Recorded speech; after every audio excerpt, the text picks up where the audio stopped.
Hello, everybody. What's happening? Brent Axe, Emily Leiker here from syracuse.com. And the smoke that has drifted back into central New York is not from the Canadian wildfires. It is from the fingers of my colleague here because she has been writing a lot in the past week. This has been the busiest offseason ever for Syracuse football. It's been incredible to see the amount of stories that have been going on. And it all centers, Emily, on Syracuse running back LeQuint Allen, right? We're going to talk about this in another video. Syracuse has had this incredible run on recruiting, right? It has been one of the busiest and really one of the more successful recruiting runs at this time that we've seen for Syracuse football in a while. So Syracuse football fans are feeling really good. And then, boy, did a bomb drop earlier this week with the news about LeQuint Allen. So, Emily, let's start there. For those that are just kind of catching up here, where are we at? What's going on with LeQuint Allen and Syracuse football and Syracuse University? Yeah, so on Monday afternoon around like 3:30, there was a lawsuit filed labeled as a John Doe versus Syracuse University. Our courts reporter, Ann Hayes, was the one that actually found it at first. And through going through those filings and additional reporting, figured out the John Doe was LeQuint Allen. So Allen, who's the rising star running back for Syracuse football right now, he's the guy stepping into Sean Tucker's big old shoes that someone's got to fill. Really big shoes to fill, right? Yeah. Allen is suing the school over a wrongful suspension that came from an incident that occurred back in December. So just to get out of the way at first, I know a lot of people are kind of like, how did no one know about this until now? The lawsuit wasn't filed until Monday. And like, that's kind of the first step this is taken majorly outside of the university's scope. And as we all know, Syracuse University is a private university. It's not often that incidents with students come out in public and are big news like this. But yeah, so it was Monday afternoon around 3:30. Everyone's like thinking that they're going to go home from work when this filing comes in. There's a lot there, right? As you mentioned, the incident happened back in December. Right. He participated in spring football. He participated in the bowl game after the incident, which happened on December 11th. So there's a lot of questions there. And you said it, Syracuse University is very private with a lot of things because it's a private school. And there's a lot of information they're not going to put out there unless they absolutely have to or frankly, if they want to. Right. So let's go back to LeQuint is at the point where he has to sue Syracuse University to get on the field. And there's a distinct difference here, Emily, that I want you to tell us about because the law looks at this one way, right? The Onondaga County District Attorney, Bill Fitzpatrick, looked at this situation. He's quoted in the stories that you and Ann wrote about this. And then there's a disciplinary process that Syracuse University has, which is different. So I think a lot of people are looking at this saying, like, who rules on this? I guess the answer is kind of both, but Syracuse ultimately holds the most power in this situation because he's been suspended for 2 semesters. But that process is a little different. So for those that aren't familiar with that, how does that go? Yeah, so when this incident happened in December, the other student involved, who's a 23-year-old male, we don't have a name on him at this point, he talked with both the DPS, which is like Syracuse University Police Department, and then also Syracuse Police, like the city police. And so there was both a criminal charge filed against LeQuint.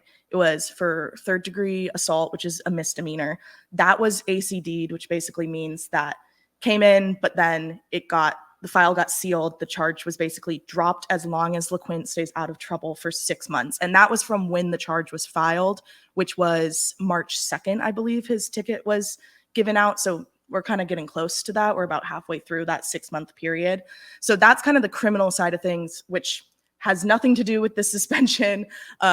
He's not in criminal trouble. He's not going to jail, like nothing like that. But as part of the DPS side of this and the Syracuse University police side of this, they notified OCS, which is the Office of Community Standards at SU. And because LeQuint broke 2 of the sections in the student code of conduct, I believe sections 1 and 3, which have to do with like physical harm and getting in fights, that type of stuff, the OCS then gets to bring down a punishment that's like a school punishment. So this is a process that like any Syracuse University student could go through if they broke the code of conduct. So I'm sure there are lots of other students that go through this, because anywhere in the country, it could be like if you get caught with like a bong in your room or like drinking, like that's something that could send you to OCS. Obviously for LeQuint, it was this fight. OCS, through the process of an informal review, a formal hearing, and then an appeals hearing, has maintained this 2-semester suspension for Allen. Allen and his lawyer believe that this is a wrongful suspension, that it doesn't match precedent, and so that's why they're suing. And I think some fans watching this, Emily, are having a little deja vu, because there have been athletes in the past that have gone through OCS. And for those of you not familiar, OCS, it's a mix of university officials and students, right? You're literally put before a jury of your peers, if you will. You can bring an attorney to your hearing, which LeQuint did, but they can only consult you. It's not like they're in there like, I object, Your Honor. It's just like, no, you're there to like consult. So, I mean, he had to go this far with this situation. And I think that's where a lot of people watching this are saying, well, wait a minute. If the district attorney said, hey, behave yourself for 6 months, this goes away. But Syracuse can kind of lay down their own form of justice. And I think it's important to note, as you and Ann wrote, that the way that OCS looks at this, they only judge the night of the incident, which we should get into as well. But that's what they're looking at, because LeQuint, Emily, has been apologetic.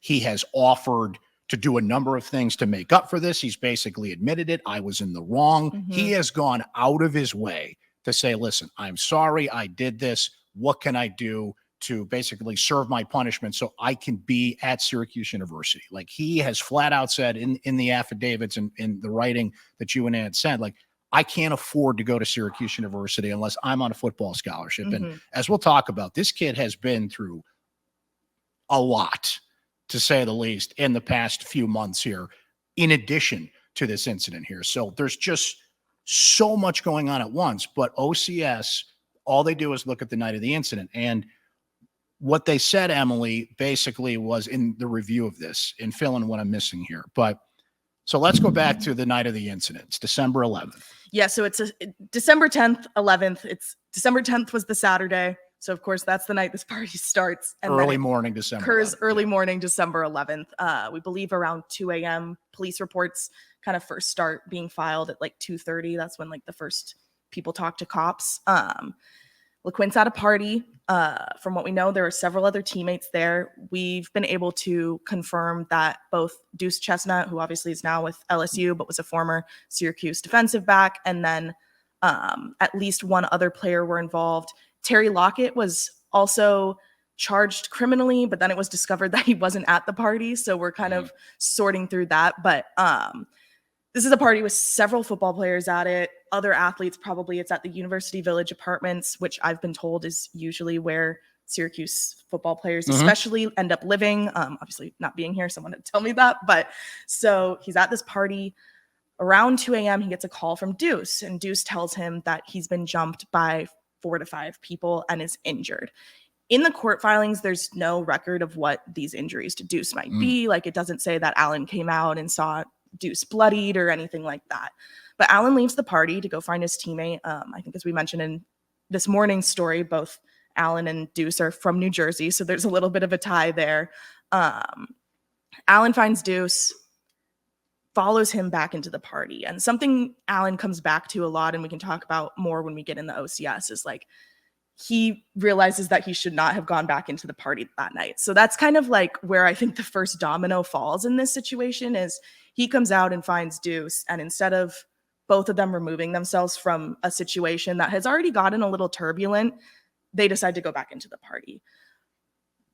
Shortly after, probably a couple minutes after they return, someone starts yelling at them. They're like, why you hit a woman? Like, just like yelling, kind of screaming things.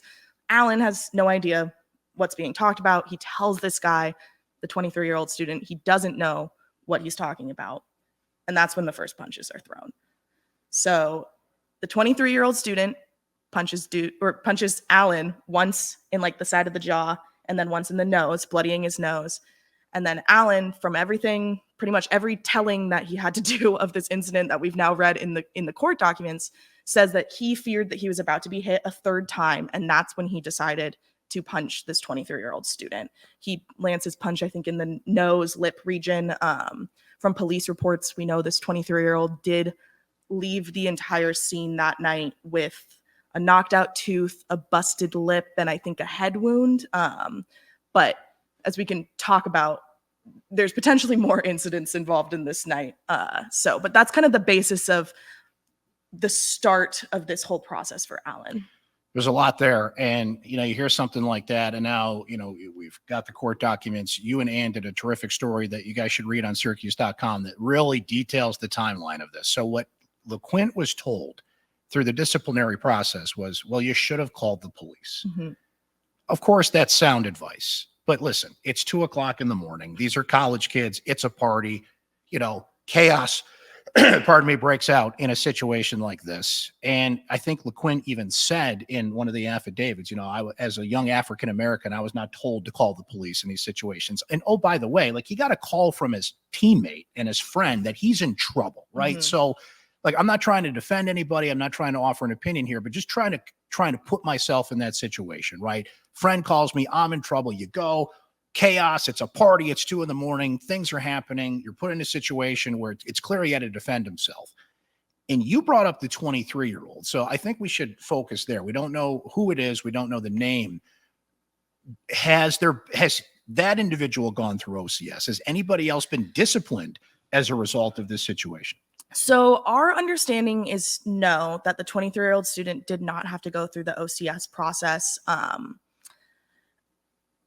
We think that's because there was not any police reports or any contacting of DPS against him. I think if Allen or if Chestnut or if anyone else would witness this had gone to DPS from that side of the story or gone to SPD, then we might be looking at something different. But my understanding is OCS really only got involved in investigating Allen because there was this police report against him. Gotcha. Okay. So we're going to talk about the football aspect of this because, when the dust settles here, and as we speak here in late June, we don't know if he's going to be on the football team. As of now, he's not going to be, right? The ruling was you're out for the next 2 semesters. So if his appeal comes through, we'll see what the situation is there. So we'll get into the football aspect of this in a second. But just to follow up on that, Emily, so what was in your story and was detailed by Bill Fitzpatrick, the Onondaga County District Attorney, tell me about that, because Fitzpatrick seemed to have some doubts about the 23-year-old story, the way he identified some people. He kind of, for lack of a better term here, he kind of threw some shade on this, right? He wasn't confident this was a situation that he could pursue further, hence why he gave the 6-month ruling to LeQuint Allen, basic, and Terry Lockett, correct? Basically behave yourself 6 months, this goes away. So it seemed like he had some doubts on one side of the story, at least. Yeah. So actually, this is something that Allen even brought in his OCS hearings. There's timelines included in all these court filings that he showed to OCS of when statements by this 23-year-old were made to police and what he was able to piece together. Him and his lawyer were able to piece together about when these statements were being made and what was being said. And it's certainly a less clear picture from the 23-year-old's point of view. Obviously, these are filings in a case supporting Allen, so we have to note that. But the timeline of events, it takes a while for this 23-year-old to get to a definitive ID on Allen on Lockett, which the one on Lockett ends up being incorrect because Allen tells OCS that Lockett wasn't even there. So it's definitely murky on the 23-year-old side. Again, we don't know who the 23-year-old is, so it's hard right now to try and get into that a little bit more and see if we can find out anything else. But yeah, they weren't ID'd until at least a month after, I think, formally ID'd in okay, sit down, here's with police showing you pictures and stuff like that. So the formal ID on this situation took a while to get to it. And I think that's part of the murkiness of this all. So, and I think from a football standpoint, some people have wondered, okay, well, why did he play in the bowl game a couple of weeks later? Why did he go through spring practice? And look, Dino Babers can, discipline a player for basically whatever he wants. Your shoelaces are the wrong color or something, right? But I'm not trying to speak for Dino. He'll have the opportunity to do that. But it seems like they were going to keep LeQuint on this team and a part of the team activities as long as the process played out. Like you said, the OCS thing didn't even come in until February. Like nothing formal came in. I mean, they knew about the incident, of course. And based on what they knew, they said, we're just going to let this play out and keep LeQuint on this team. We mentioned how apologetic LeQuint has been. He's brought up a number of what were some of the things that he brought up that he would do basically to make up for this, right? Like he was offering to do charity work and a few other things. Yeah, there's a whole host. He went through 3 counter offers in like the span of 1 week near the end of March, which would have been mid-spring practice. So not only is he dealing with like 2-a-day practices, some of which start at like 7 a.m., he's also going through this disciplinary hearing. And I know in there it was like probation until his senior year. Remember, he was only a freshman when this was going on.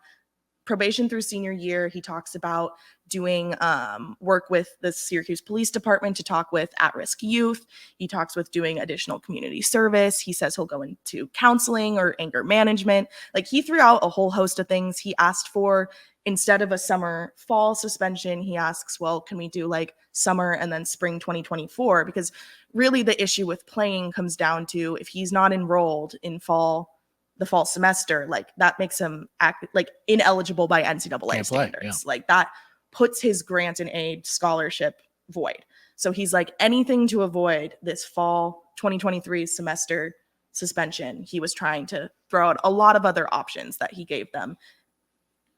By the way, the day he found this out, right? Wasn't it? It was the day of the Syracuse football spring game, April 21st, I believe is, correct me if I'm wrong. We're going to look through the document here, but think about that. Like you mentioned he's going through spring practice and all this process is going on.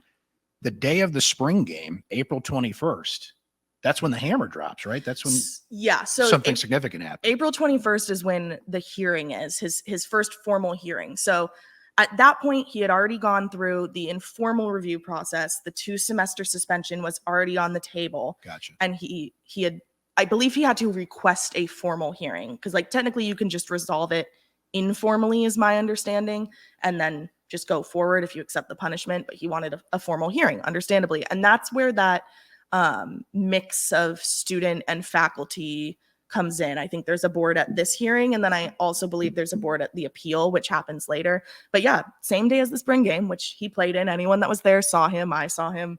You saw him. Like we all saw him playing. He was there. Yeah. Hours before. We don't know exactly the time frame he was in sitting with OCS.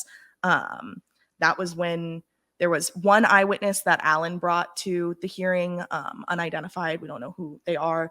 And then a DPS officer also testified, but the 23-year-old wasn't there. What's kind of crazy, and I know what a lot of people on Twitter have been wondering about, is that during the informal review and the lead up to this hearing, Allen was told that he needed to arrange his own eyewitnesses, and that included this 23-year-old person who he got in a fight with. And this is not someone that Allen knew. This is not like, oh, another athlete or like someone that he was buddies with. Like this was a completely random person. So he says in one of the documents that after he was told this, he realized that he had no contact information. During the appeals process, OCS did find that should not have happened, that he should not have been told that. That was one of 2 things in the appeal that they were like, yeah, that wasn't really the way that was supposed to go.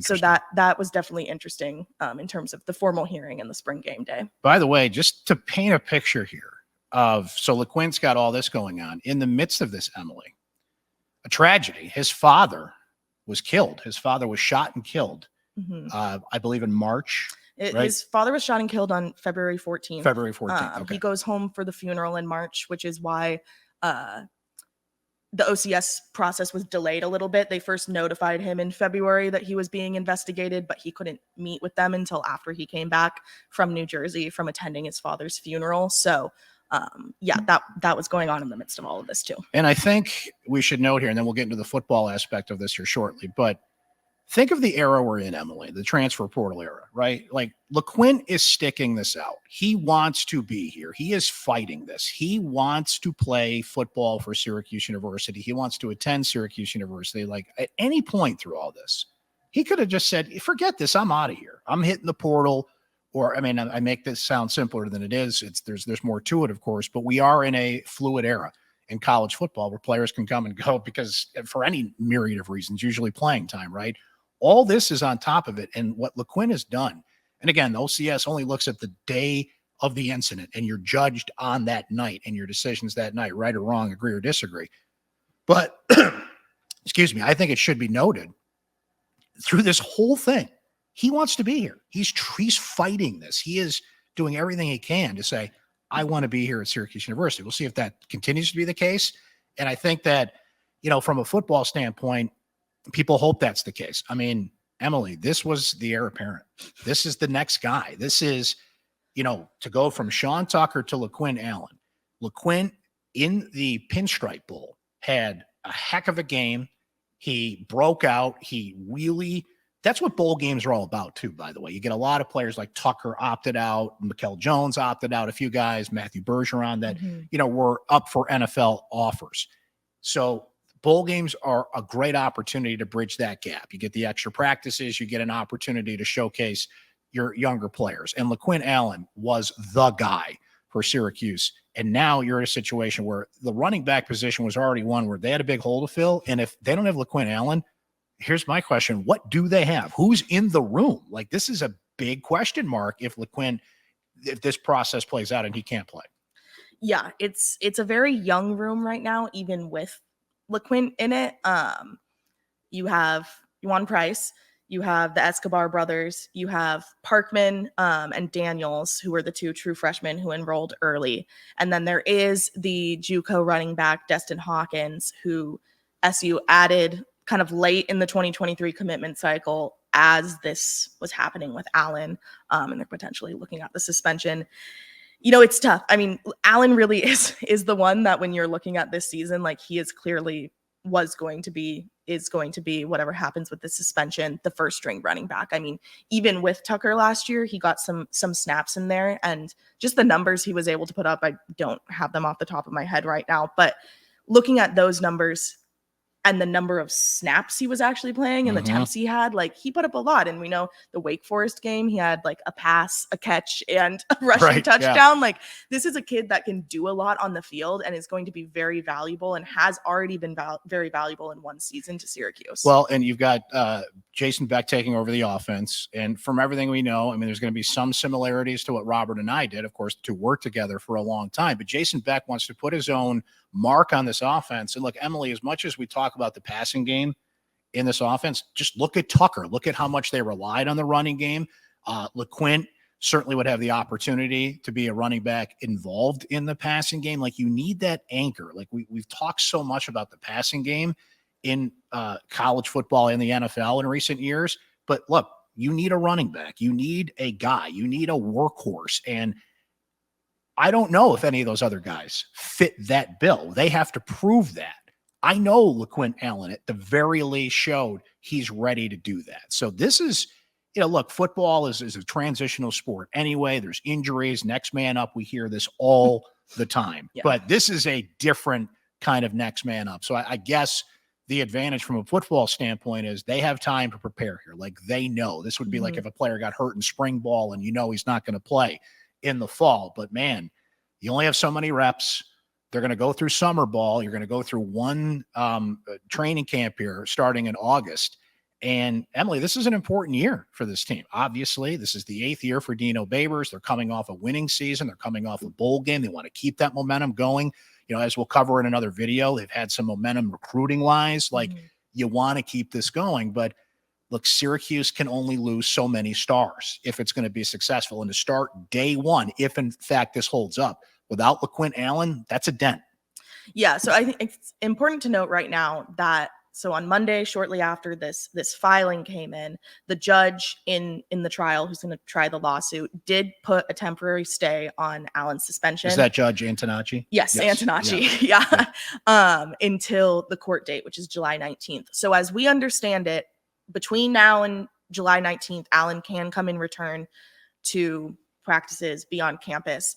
Between May 15th and this past Monday, he wasn't allowed to be around. If you're suspended from school, you can't be on campus. You can't be living in student housing, any of that stuff. You can't be going through summer workouts.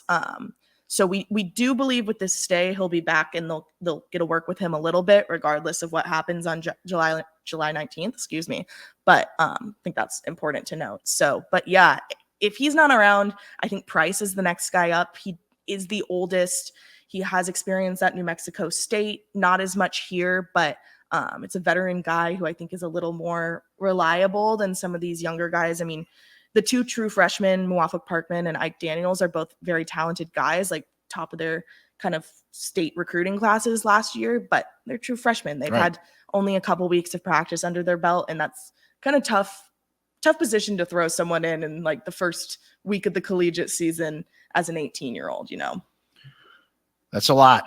That is a lot in that situation, and we will continue to cover the story. Emily and Ann Hayes have done an incredible job following this, so please check out their coverage on syracuse.com. You see it right there on the screen, our YouTube channel, Syracuse Orange Sports. Emily and I did another video about recruiting. All right, there's been a run on recruiting. It has been incredible to see the amount of commitments. We went through all of that, so check out Syracuse Orange Sports on YouTube. I'll put the video in the description of this video as well on our recruiting conversation. But continue to follow all the coverage on Syracuse.com with the latest on LeQuint Allen and Syracuse football. Thank you, Emily, and thank you for watching, everybody. We'll catch you next time.